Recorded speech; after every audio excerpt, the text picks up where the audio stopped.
So without further ado, I'm going to let Carrie tell you a little bit about herself, Dr. Leach, who is a wonderful person. And I just can't wait to hear what she has to say about the digital divide. And Carrie, please take it from here. Thank you. Thanks, Rhonda. Thanks so much for having me. I'm excited to be part of this third night, building on what we've heard over the last two nights.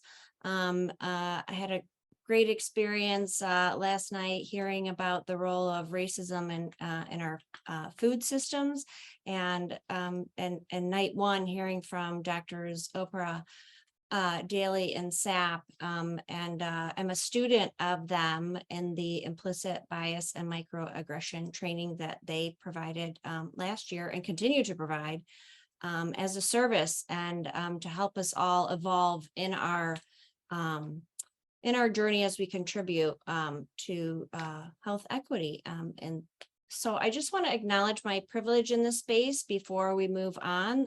This symposium is dedicated to Black health and racial equity. And so I'll talk about myself and why I'm the person that should be speaking to this issue. My name is Carrie Leach. I am a white, US born, English speaking, heterosexual, educated woman. I also come to this work impassioned by education as a first generation college student, and consider myself a child of kind of Southeast Michigan. I've attended public schools in Detroit, Ferndale, Dearborn. I've lived in Redford and attended high school in the city of Livonia. So I am a student of the Southeast Michigan area, and my background and dissertation was really focused on community engaged research. When I realized I could take advantage of the free tuition as a Wayne State University employee, I decided to pursue that education when I knew and felt confident that I can conduct a community engaged research study that would have real impact on older adults who are the population that I like to advocate for in my research, and hope to be a tool and extension of an ally for older adults. And so I'll talk about that today.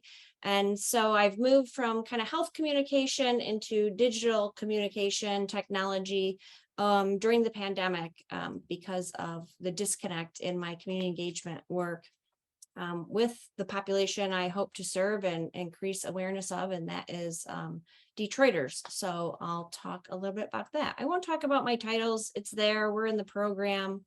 Yeah, Alex, you can move to the next slide. Thanks. So I wouldn't be doing my job if I didn't share this figure, which is kind of a continuum of community engagement. In some of the roles I hold, I have worked in outreach, which is on the left side of your screen, which is kind of a unidirectional, an important element of community outreach and engagement, right? So if we think about the pandemic, we really want outreach. We don't want people to engage us to tell us what we need, but we need just that unidirectional information. And so some of my work sits in between involvement and collaboration with the goal of sharing the research process and products with communities. So at the end of those processes, they can benefit and be leveraged for communities. And so that is what I get excited about, is really the shared leadership and partnering and being a tool for advocacy for improving conditions and health equity among older adults. And in Detroit, moving towards digital inclusion. Thanks, Alex. Next slide. And so I come to this work, and I just want to acknowledge Rochelle Chapman, who really was, we had conversations at the beginning of the pandemic, right? We do community engagement and interface with about 500 people a year at the Cures, which is an environmental health center here. And it was crickets for us. And so we did a lot of listening, making phone calls and saying, what do we do? How do we connect with people? And we're trumpeting the message of how digitally or disconnected we were. And then it was a rare occasion that someone helped to answer those issues. and offered to supply us with funding so that we could distribute 1,700 computers that we distributed throughout the city to older adults. We partnered with a lot of people to be able to make that happening. Next slide. And we held listening sessions, right? So we could understand what the experiences were of older adults that had received those. And what we learned is in some cases, people were really happy to have received those. And this is a slide that Rochelle and I created for a presentation that we gave last week at Connect 313 Digital Inclusion Research Symposium. And, Rochelle was really in close contact with the senior housing sites that we distributed some of those computers. And this really was, for some people, a matter of being able to stay socially connected while they were physically distanced, right? She heard that there were increased suicides in senior homes, and people felt really isolated, as we can all imagine and know. And in some cases, people were able to use them to connect to their faith-based services in church and receive telehealth appointments where they otherwise maybe couldn't connect with their doctor and the care that they needed. But mostly what we heard is people need more support and capacity around digital literacy to be able to use those. For example, one person said they didn't open the tablet because there wasn't a keyboard. And so when they saw the tablet that we gave them, they didn't realize, right, just a matter of knowledge around hardware, right, that keyboard would be embedded. And so we really, Rochelle and I have been working tirelessly to try and connect with resources and those individuals, 1,700 older adults, to help address those needs. Next slide. So that kind of gives you a context for, like, why are you here talking about digital exclusion? That's kind of sets the stage for how I became involved in this work. And so the planning committee asked me to do a few things, and I'll try to get through them all. Some of these slides we can refer to later, but they did encourage me to talk about the state of health among older adults, which in my position are often left out of the conversation around technology, which is particularly concerning because they manage a lot of health conditions, chronic conditions. As you get older, they accrue over time. And I'll talk about what that means and the implications, the role of digital exclusion on older adults' health in Detroit. And then the planning committee also asked me to, after I had gone to the Connect 313 Digital Inclusion Academic Research Symposium, they asked if I would connect and help identify kind of what was going on within the city, efforts already underway. And so I did reach out to the city of Detroit. Has an office of digital inclusion. The director of that department has since left, even since I think, or maybe it was 2 weeks ago. And so Autumn was not allowed to be or able to be here. She's the deputy director of the city of Detroit Office of Digital Inclusion. And so I was fortunate enough to be able to connect with Naimah Wade, who is here today. I'm so grateful. She had very little notice, but she really is the person that will be able to tell us what's going on with Connect 313, what that is, and the presence and impact they really have, and the work that they're doing towards bridging the digital divide. And so I'll also run through a few policy and funding that's coming down the stream to Michigan federally and at the city level. And those findings and report are from my colleague, Nick Schrock, who is a lawyer at University of Detroit Mercy, and provided those for us to be able to report in response to the planning committee request. So thanks for having me, and I hope I fulfill your asks. Next slide, Alex. So I work in gerontology. I'm at the Institute of Gerontology. This is just something I have to share. The global demographics are changing for the first time in history. We're going to see more older adults than we are going to see children under the age of 18, right? And so this exclusion from communication systems, we really need to move towards a more equitable system so that everybody has equal access. Thanks. Next slide, Alex. And I when I was going to talk today, I looked at an older adult needs assessment, and this is the state of Michigan, so this is not Detroit, but we can see that with age, right on the left-hand side of this figure, we have people that are 65 years old, and you can see that downward slope of people that report using internet or social media, and just because they use internet doesn't necessarily mean they're connecting with health information.